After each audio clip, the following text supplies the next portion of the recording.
பிரதீப் ரங்கநாதன், துருவ் விக்ரம், இந்த பக்கம் ஹரிஷ் கல்யாண், 3 பேரும் போட்டியாளர்களாக களமிறங்கினதா இந்த தீபாவளி. யங்ஸ்டர்ஸ் 3 பேரும் யங்ஸ்டர்ஸ். எப்படி பார்க்குறீங்க சார்? நெக்ஸ்ட் ஜென்ரேஷன்ஸ் எப்படி பார்க்குறீங்க சார்? ஒரு கேப் வந்து வச்சுக்கோங்க. சமீபத்தில் நான் ஒன்று சொல்கிறேனுங்க.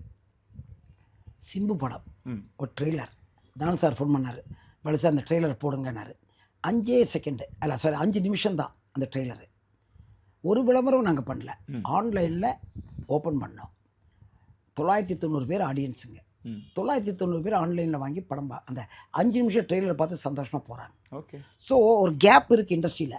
அந்த கேப்பை யார் ஃபில்லப் பண்ண போகிறாங்கன்னு தெரியல. அதை வந்து சிம்புவோட படத்தில் வெற்றிமாறன் டைரக்ஷன் அது பெருசாக எதிர்பார்த்தாங்க. அந்த அந்த அந்த இதை வந்து உங்களுக்கு பார்த்துட்டு 5 நிமிஷத்தில் கிளம்பி போயிட்டாங்களே. ஸோ எதிர்பார்க்குறாங்க. அதான் சார், அந்த படத்தோட அனௌன்ஸ்மெண்ட் வீடியோ தான் அரசு தானுக்கு தெரியுங்க. அவருக்கு வந்து எப்படி மார்க்கெட்டிங் பண்ணணும்னு தெரியுங்க. Marketing is also very big கான்செப்ட்டுங்க. எனக்கு சிலம்பரசன் அவர்கள், வெற்றிமாறன் அந்த கூட்டணி மிகவும் பெருசாக எதிர்பார்க்குறாங்க. எப்படி சார் இருந்தது? நீங்கள் சொன்ன மாதிரி எவ்வளோ நேரத்தில் அந்த ஆடியன்ஸ் 1000 பேருங்க. எல்லாம் காலேஜு, எல்லாம் ஐடி சாஃப்ட்வேரில் ஒர்க் பண்ணுறவங்க. அந்த யூனிஃபார்மு அந்த கைப்பையோடு வந்து அந்த 5 நிமிஷம் ட்ரெய்லர் பார்த்துட்டு போகிறாங்க. செலிப்ரேஷன் இருந்ததுங்களா சார்? பெரிய செலிப்ரேஷன். அப்படிங்களா?